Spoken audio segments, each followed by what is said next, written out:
Ganto na lang pre, hiram ako sa'yo na 10,000, magbi-business ako ng baboy, magdinegosyo ako. Baboy, katangahan mo, hindi pwede yun. Hindi, business partner tayo, hati baboy, tayo. bilangin mo yung baboy. Isa, dalawa, tatlo, apat na ban pa yung hihintayin ko kung mamatay pa yung isa. Hindi pre, gusto mo lamang ka, 80% sa akin, 20% sa'yo. Boy, pwede mo makautang? Pambili ng gatas ng anak ko. Galing mo! Gatas-gatas mag-aanak-anak ka tapos sa akin may papaano. Naman pwede yung mag-aanak-anak ka tapos sa akin may papasalo. Magbabayad na ako, promise. Magbabayad. Hindi na natin papaabutin sa barangay. Hindi ka pa nga nagbabayad ng utang mo eh. Dagdag mo na lang. Hindi pwede. Tapos pagbibigyan ko ng date sa'yo kung kailan ako Magbayad ka muna magbabayad. ng 7,000 ngayon tapos pagkabayad mo, saka natin ano. Magkano ba hiramin mo? Dalawa. 2,000. Plus 7K.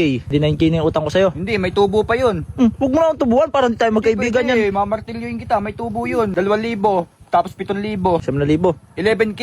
11K lahat?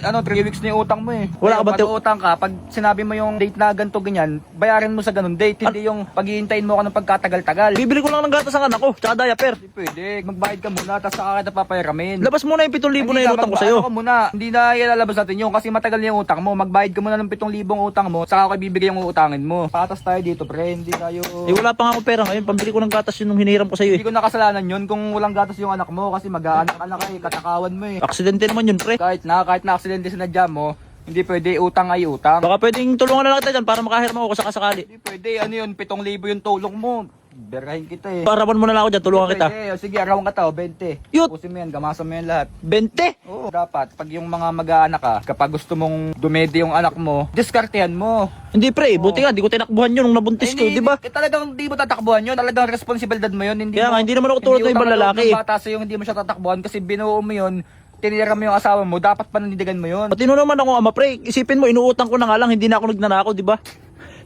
Hindi, anong katakaan mo? Hindi man pwedeng iaasa mo lahat sa utang. Hindi tayo pwedeng ganun. Buti nga, nangungutang lang ako eh. Hindi pwede. Hindi ko na konsensya yun. Hindi ko nakasalanan yun. Pag nanganak ka, panindigan mo. Tsaka yung asawa mo, padiskartehin mo din. Hindi yung puro sa'yo. Hindi pre, nagbabantay ng anak namin yun eh, syempre. Hindi naman pwede yun. Iwanan nyo muna yung anak nyo. Lapag nyo sa salas. Magtrabaho kayong dalawa. Hindi naman pwede yung sinasabi mo na lapag lang sa salas, ano yun, hindi nagalaw? Ilatag mo sa ganan. Sa ganan. Ilagay mo dyan. Lagyan. Balutan mo ng kulambo. Imposibleng makawala. Ganto na lang pre, hiram ako sa'yo na 10,000, magbi-business ako ng baboy, magdinegosyo ako. Baboy, katangahan mo. Hindi pwede yun. Hindi, business partner tayo, hati baboy, tayo. Bilangin mo yung baboy. Isa, dalawa, tatlo, 3 buwan. 3 buwan pa sa yung utang, yung pera ko. Oo nga. Hindi Hati pwede. tayo pre. Hindi pwede, kahit pahati tayo. Hindi pre, gusto mo lamang ka, 80% sa akin, 20% sa'yo.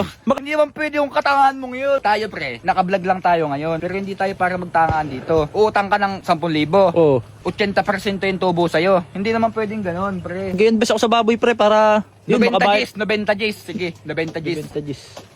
Lugi. Hindi pwede. Paano ka malulugi? May utang ka pa nga sa akin. Labas yung utang, ha? Sabihin natin sa isang buwan, kumita ka ng 7,000. Malinis na malinis. Oo. O sa'yo yung 700. O, isa, 4 na buwan, may 700 ka. Isipin mo, ako tagalinis, tagapakain, tagapaligo ng baboy. May utang ka. 700 sa akin. Isipin mo, 4 na buwan. O, bilangin mo. O, saan ka? Maglakad ka na isang taon kung makakapult ka 50. Oh, sabihan natin, uutang ka ng 10,000. Mag-aalaga ka ng 2 baboy. Pre, ilang buwan yun? Isa, dalawa, tatlo, 4 na buwan pa yung hihintayin ko kung mamatay pa yung isa.